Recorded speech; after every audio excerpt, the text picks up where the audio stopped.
Hello everyone, in today's 12th Commerce SP lecture, we are in chapter number 11 currently and looking at the distinguished part. So let us start and move on towards the e-textbook.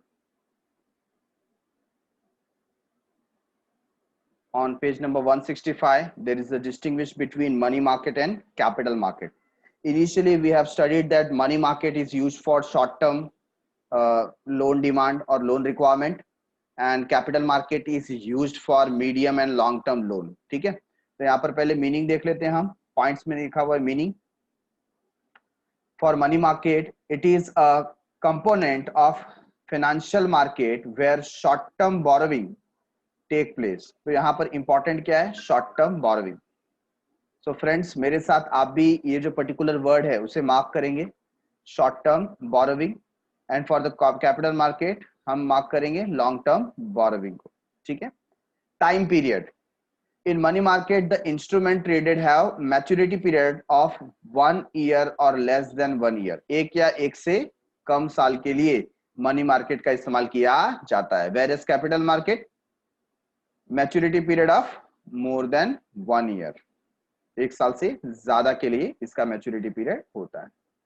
Instrument, कौन कौन से instrument use किए जाते हैं? तो certificate of deposit, repurchase agreement, commercial paper, treasury bill etcetera are instrument traded in money market. तो money market में इन सभी इंस्ट्रूमेंट का इस्तेमाल किया जाता है. वेरस कमर्शियल,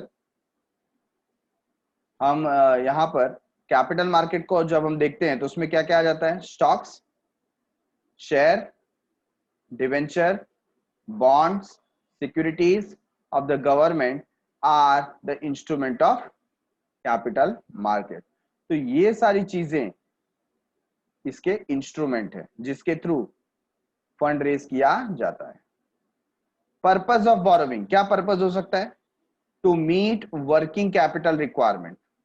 तो जो हमारी डेली बेसिस पे रिक्वायरमेंट होती है, water bill, raw material purchase करना है, सैलरी पे करना है, वेजेस पे करना है, ठीक है ना, तो इसको फुलफिल करने के लिए हम मनी मार्केट का यूज करते हैं. और फॉर स्मॉल इन्वेस्टमेंट या छोटे कोई इन्वेस्टमेंट हमें करना है उसके लिए.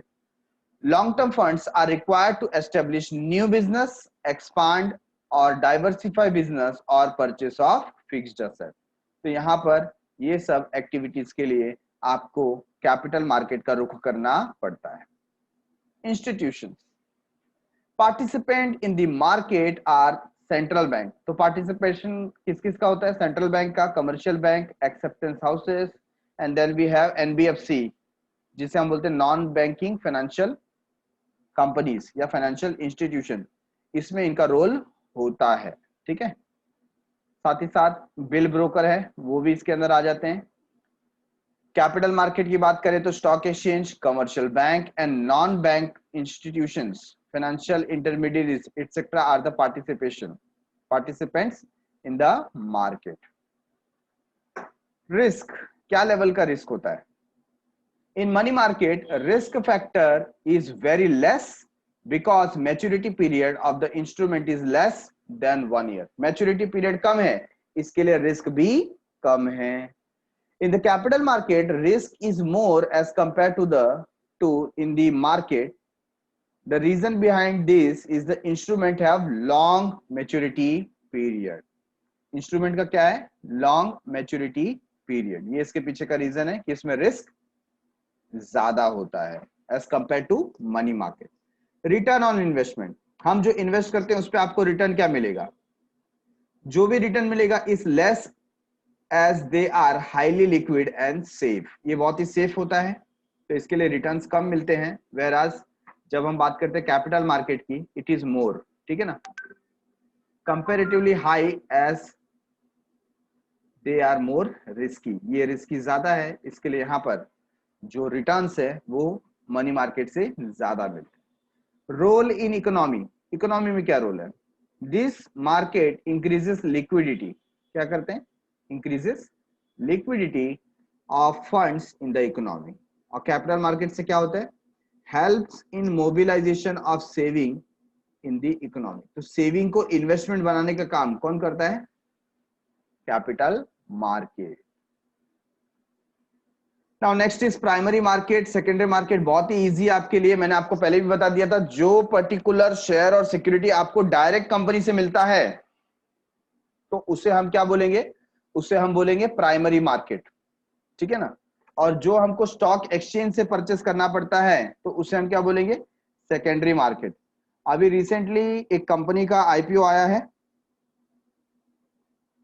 वो जो आईपीओ है अगर आप वहां से परचेस करते हो that means you are in primary market, right.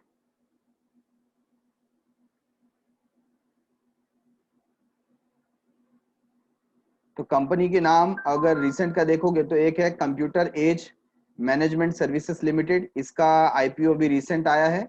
और दूसरा है कैमकॉन स्पेशलिटी केमिकल्स लिमिटेड, इनका आईपीओ 23 इनका लास्ट डेट है, तो आज की तारीख है, आज इसका लास्ट डेट था आईपीओ का, कैमकॉन का। तो ऐसे कुछ आईपीओ आए हैं, तो आप जब ये परचेस करते हो डायरेक्टली फ्रॉम द कंपनी, इसे क्या बोलते हैं, प्राइमरी मार्केट। और जब वो आप स्टॉक एक्सचेंज शेयर मार्केट से परचेस करते हो तो उसे बोलते हैं सेकेंडरी मार्केट, ठीक है। The issue of new share by the company is done in the primary market. तो नए कंपनी के थ्रू डायरेक्टली जब शेयर डिस्ट्रीब्यूट किया जाता है तो उसे क्या बोलते हैं, primary market. Whereas securities issued earlier are traded in the secondary market. पहले जो इशू पहले हो चुका है उसको अभी सेकेंडरी मार्केट में क्या किया जाता है, ट्रेड किया जाता है, ठीक है।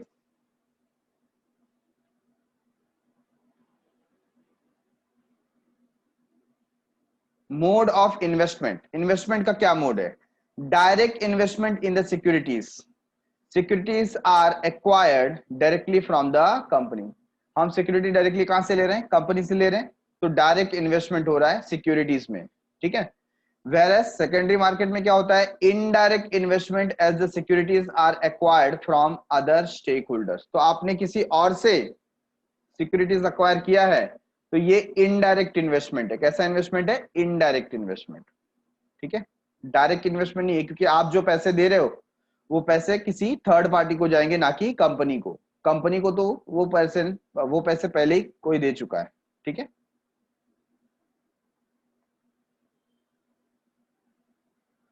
पार्टीज इन एक्शन, तो इसमें कौन कौन से पार्टीज इन्वॉल्व हैं। The parties dealing in this market are company and investor. क्योंकि ये डायरेक्ट डीलिंग हो रहा है तो इसमें दो पार्टी है, एक तो कंपनी दूसरा इन्वेस्टर। और यहां पर ओनली इन्वेस्टर, इन्वेस्टर ही क्या करता है, परचेस सेल करता है। इंटरमीडियरी, कोई बिचौलिया है इसमें, यस इसमें है, इसमें होता है अंडर राइटर। अंडर राइटर को हमको अपॉइंट करना होता है जब हमको शेयर इशू करना है। बट यहां पर कौन होता है, सिक्योरिटी ब्रोकर, मतलब एजेंट होता है, जो शेयर मार्केट के एजेंट हमें परचेस सेल करने में मदद करते हैं, वो हैं, ठीक है। Now next is value of security. The price of security in the primary market is fixed as it is decided by the company. तो प्राइस क्या है, फिक्स्ड होता है यहाँ पर। The price of security is fluctuating, कैसा है, fluctuating, depending on the demand and supply conditions in the market. Market में डिमांड और सप्लाई कंडीशन क्या है, उसके बेसिस पे यहाँ पर प्राइस डिसाइड होता है। वेरस प्राइमरी मार्केट में तो क्या था, जितने पे कंपनी बेच रही है उतने पे आपको खरीदना पड़ेगा। Getting it.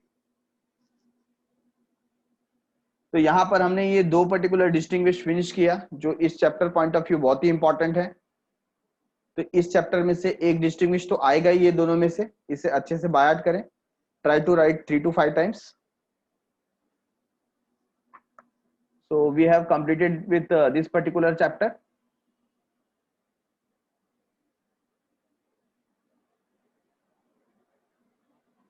बाकी एक बार आप पूरा का पूरा जो ऑब्जेक्टिव है उसे गो थ्रू कर लीजिए, रीड कर लीजिए, ठीक है, so that there should not be any doubt. So thanks a lot for watching. Meet you in the next episode. Bye bye.